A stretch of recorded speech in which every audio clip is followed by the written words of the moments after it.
Hey, my name is Pluto. We're at the Dallas Cabaret, and these are my stripper stories.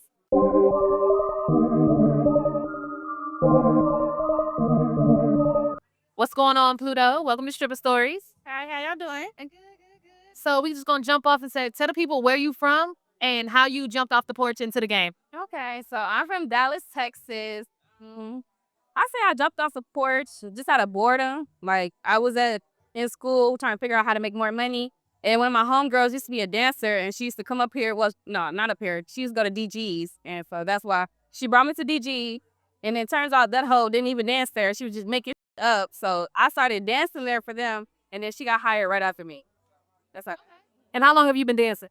Well, right now it would make it almost a year. I know, Yeah, almost. pretty new Yeah. still. Okay. And so what what was that first night like? Like how much money did you make the first night you jumped off and you like started dancing in the club? Okay. So I'm not gonna lie to you. My first night, I don't think I made anything because I was so nervous and scared. You know what I'm saying? I was just sitting in the back, just watching people. I did make some money because some girls came and got me and put me on a bag and was like trying to get me out of my comfort zone. But I say I made at least probably $100, $200, probably less than that. But I was nervous, had the jitters and all that other shit. So I didn't leave from that damn chair, basically. Like, you know what it was. What's the most amount of money that you've made in a night? Whether, in a combination, it could have been a combination of a thing. What's the most amount of money you made in a night dancing? In one club or multiple clubs. It doesn't matter. In one night. So the most money I'd never made one night was 2,000, and that was at DG's. I made 1,500 there, and then I went to Sneaky Links. It's after hours, and I made like 500, 400 over there. That's a month. Yeah, that was a girl. I was having a ball that day. Do you do like private events and stuff? Yeah. Okay, what do you feel like is like the biggest plus when it comes to like dancing in a club versus doing private party? With the well, at the club, they set the tone for you. Basically, like you can't just make up random numbers because you got managers, you got bouncers, you got other dancers that you got to compete with. Like that's telling them different shit. So, for example, like I went to a private party before, and the VIPs over there, we could have just made up any number. But here it's like $25, and then it's $20 each song. So after that, I went to the private party. Thank you, here.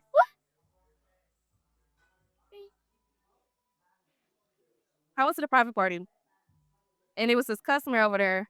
I didn't really know him like that, but I could say he had money, girl. So we went into a VIP room. He was asking me how much and all this other stuff to dance nude and all that shit. I just, I don't know. I told him 700, just making up shit, and he really paid it. And then next time I came in the club, I tried to do the same thing. You know what I'm talking about? So I tried to charge a nigga 700 just for dancing for 6 songs. It didn't go for that. And he went to go tell the manager. The manager came to me like, "Why the fuck are you charging my customers so much?" And that's a big difference right there, yo. Which one do you prefer, the club or the private parties? I'm not gonna lie, I prefer the club more because private parties, they expect you to do some extravagant for their ass. Like, I'm not doing all that, babe. We just gonna dance and get this shit over with, or you just go put out a vibe. But I do prefer the club way much more because it's more structure here. It's like you got security. Because I ain't gonna lie, some people at private parties, you can dance for them, and even if you don't, say some girls be fucking niggas. So if you don't want to fuck them, they'll have a whole motherfucking heart attack. Be like, "Give me my money back. Give me my money back. I thought you would have did this. I thought you would have did that." And I'm like, "Nah, I never told you that, sir. I never told you that. You came here to a private party knowing this dance is here. You want to go fuck a girl, go on Harry Hines." That's what I be telling them. You. Would you say there's also like a dangerous aspect to doing private parties versus the club? Yeah. What's the craziest like experience or something you've seen happen at a private party that you feel like wouldn't have happened in a club? This happened at, well, yeah, it was like an after hours private party. This man, it was a girl, I'm not gonna say her name. She was so drunk, and she was chilling, dancing with the nigga the whole time, you know what I'm saying? And I'm just watching him, just like, cause she my friend, so I wanna make sure she cool. So I'm like, "You fool, you okay? You wanna go home?" She like, "No, I'm good." Her customer talking for her. He was like, "Nah, she's good, she with me, she good, she with me." And I'm like, "Well, she don't know you. We just met you here today." So I'm like, I gotta figure something out with her. So I ended up taking her to the back with the bathroom, man. I was like, "Hey, I think it's time for you to go." And she was like, "Okay, I'm gonna tell him it's ready for me to go." We ended up separating. I don't know how, but she went back to talk to the nigga and to let him know that she was gonna go. And that nigga held her by her fucking wrist thing right here and was like, "No, you're not going nowhere." And I did not notice until like 30 minutes after. Cause I was trying to figure out where she went. I was like, "Girl, where you?" I thought we was finna go. So I went up to her And it's him, her, and then it's just me walking up. All I see is him like this, just holding her. And she's so drunk, like she don't realize what's going on. So I'm telling him, I said, hey, we finna go. He was like, no, she said she want to stay with me. I said, no, she didn't. No, she did not. We already, like, she's too intoxicated to talk for herself. So I'm going to speak for her. So with that being said, I'm like, nigga, it's time for us to go. He did not want to leave. He went to go talk to one of the hosts that was hosting the after parties. Basically, she tried to tell the host, well, the dancer, she want to stay with me, but Pluto, that's what they call me. Pluto trying to take her away from me and all this other shit. But I was like, she's too intoxicated. She don't know you. Nigga don't even know your first, last name, who you, where you go, all that. So that happened, and I damn near got into a scuffle with him, a fight, because he wanted to take her home, and I didn't allow him to take her home, basically. And she Why does that make you a good friend? yeah, when she woke up the next day, she was like, thank you. She was like, I'm so glad you didn't leave me up there. I said, I almost left you because you on this nigga side. And I'm trying to help you. You get what I'm saying? But I wouldn't never did her like that. But yeah, niggas be weird. Like, I can't do it. What's the craziest thing a customer has asked you for, like in the VIP? Say, lick his ass. That's the craziest. A nigga that asked me to lick his ass in the VIP room. Yeah, Like straight booty hole. yes. He was like getting up, taking off his pants. I said, hold on, what you got going? He was like, no. He was like, are you into booty play? I was like, what the fuck you mean by that? He was like, do you eat? I said, no, I don't eat ass, nigga. I do not eat ass, and I would never eat ass in this fucking strip club. Nigga, I'm like, who you? And then I got real curious. I was like, so who you be getting dances by? Who be eating your ass? Like, I was real curious trying to figure out which girl be eating ass in this motherfucker to make next thing that's okay.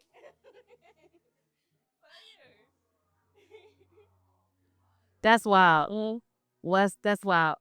Do you feel like they say that the $40 holla in the VIP is messing up the game. Do you feel like you've experienced that as a dancer, like other girls messing up the game in the VIP? Yes. I'm not gonna lie. I've been working at Dallas Cabaret since DG's closed. This is probably my first full week up here.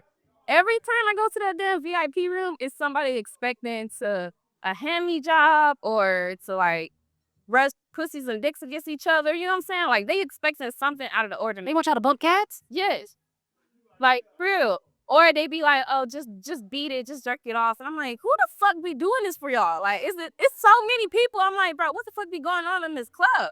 And so now I done got curious to figure out what the fuck hoes be doing in that VIP room. So, and now because they be doing that, it's like they don't give off the fantasy of, oh, I want to take you home, I want to do that. You know what I'm saying? Just lying, just making up shit. But still at the same time, niggas expecting you to get naked and fuck right now in the VIP room. So I'm like, You feel like it's okay to sell a little cat on the side? yeah, I feel like that's great, baby. As long as you charging a great price. But if you doing $40, $300, $500, man, I don't know what you're doing. I don't know what you got going on, but you need to do something. You need to fix it fast, like for real. You feel like that part should be left out the club? Yeah, I really do. I feel like it should be like a temptation. Like you gonna stay here for me because you believe that I'm gonna take you home with me. You know what I'm saying? Like that's how I be getting my customers. I be lying to them. So I'm like, yeah, I'm gonna go home with you. This. They'll still be here. I'm like, oh, I'm too drunk. I gotta go home. It's like, and they be like, oh, okay, can I come to your house with you? Oh yeah, I'm gonna leave first, and then I'm gonna give you my address right after. I never text them, never do nothing, girl. So I know they be mad. So what happens if you see them again, like the next time? Oh, girl, I play stupid. I play dumb. I'm like, oh, what's your name? Who are you? I'm like, you sure it was me? You sure it wasn't a different girl with a different wig on? And I be knowing exactly who they are. I was so drunk. I was like, oh, babe, I was too drunk. I'm sorry. I'm so sorry. When a customer comes into the club, what's the minimum amount of money you feel like they should come in the club with to be prepared to spend? Minimum to me is you coming to a strip club, you know the environment. The absolute minimum is $50 to me. Like, that's it for me. If you going lower than that, baby, you need to go to a bar where they got go-go dancers and all that. You get what I'm saying? But if you come to a strip club where you're actually allowed to be around a woman's presence, touch her, all that other bullshit, like, no, you should have at least 50 minimum. And once you're done with that 50, go ahead and get up out of here. Like, that's what that means. When it comes to dancer etiquette, right? Some say over time the etiquette of a dancer has changed. Like it's got more lax. Women aren't putting as much energy into like appearance and like how they approach, right? What do you feel like are the top 3 things a dancer needs to make sure they're doing or that they prepare themselves for when they come in to dance? Number 1, wash that ass. Like, some of y'all come in here smelling like who done what, and I don't understand it. Like, for real, like, wash your detox that vagina. You don't know who you didn't have sex with, and men, they can like leave scents on women. You get what I'm saying? So I'm like, girl, wash your for one.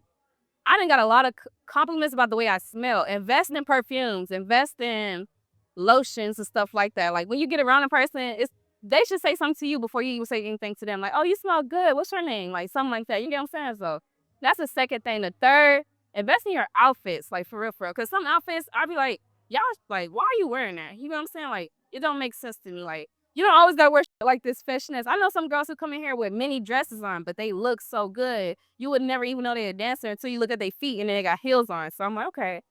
To me, hair is not a big thing because I know natural girlies who come in here with just afros, natural face that make big bankroll. You know what I'm saying? So I'll say it's just about keeping yourself up, keeping yourself smelling good, and your attitude too. I get a lot of compliments about my personality. Some girls, they don't know how to make money off their personality, just talking. The only thing they know how to do, and it's not bad, but the only thing they know how to do is like shake right in front of the customer. But I'm like, once the customer get bored with that, how you gonna keep him enticed and entertained? You get what I'm saying? Yeah. So that's my thing. Have you ever got turned on giving a dance? Turned on? Yeah. Yeah. Ooh. Is there something that you said that you wouldn't do, but you ended up doing when you started dancing? Yeah. What's that? Bringing a dude home with me. That's what I said I would never do.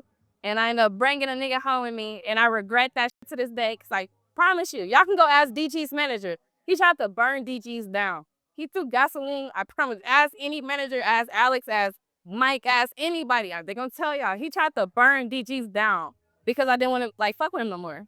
Damn, did he get arrested or anything or no? They talking about something. They didn't want to make a charge because they already had other stuff going on. I gave them all his information up, but they didn't want to press charges. So at that point, it wasn't my problem no more. What do you do about pimps that come in the club? Or I just look at them and walk away. That's what I do. Like, I don't got time for it. I don't need nobody teaching me how to sell the pussy I was born with. Like, you know what I'm saying? Like, I don't got time for that. Have you ever thought what was attractive or anything like that? A pimp? Yeah. It's a couple pimps that be attractive, but I be knowing, like, nah, stay away.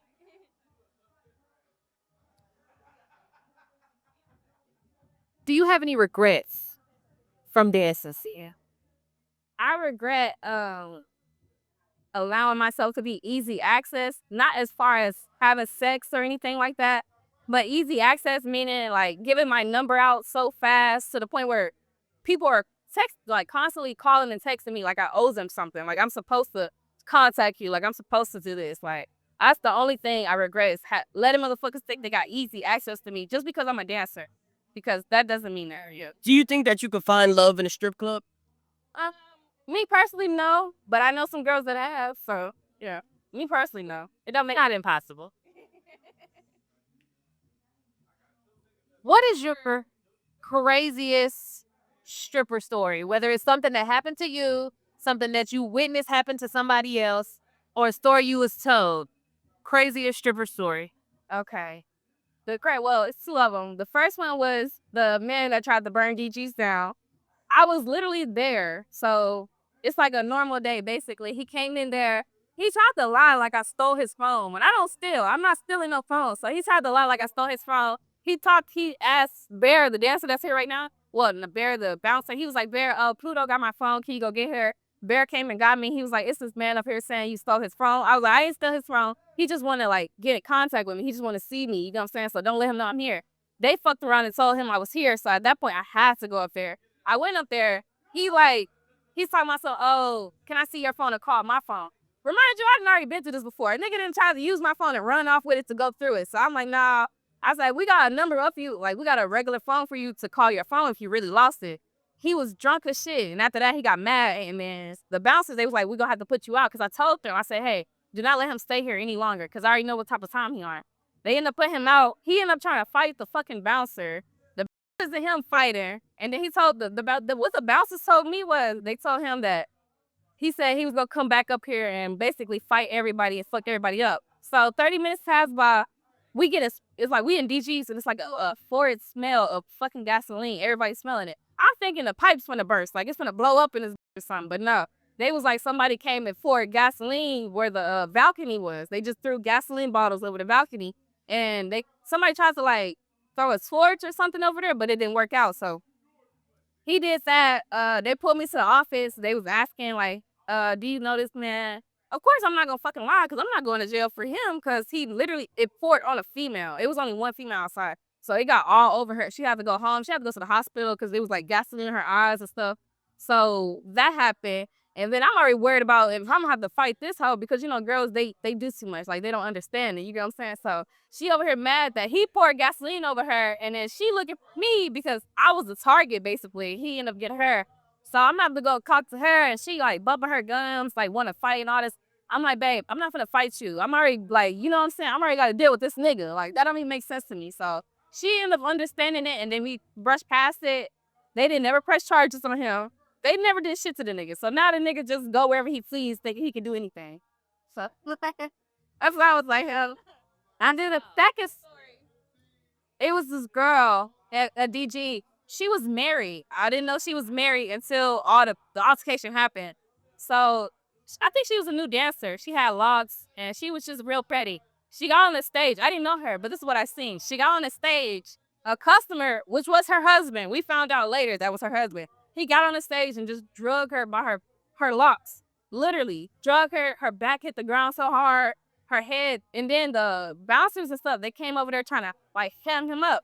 But then she was like, no, leave him alone, let him go. And I'm like, girl, he just drugged you in front of everybody, like on the stage. He walked up on the stage, grabbed her, yanked her, and walked down. So I'm like, and she's trying to save him. And I'm like, do not save him. I'm like, do you know him? She was like, yeah, that's my husband. I was like, oh, no, baby, you gotta go. Like, oh, y'all just gotta go. Y'all got too much going on. Wilding. I was like, That's crazy. Is there you feel like there's any misconceptions about a dancer that you want to clear up? So everybody believes that once a girl becomes a dancer / stripper, because that's what people like to say, that they sell pussy, they're just a hoe. What else?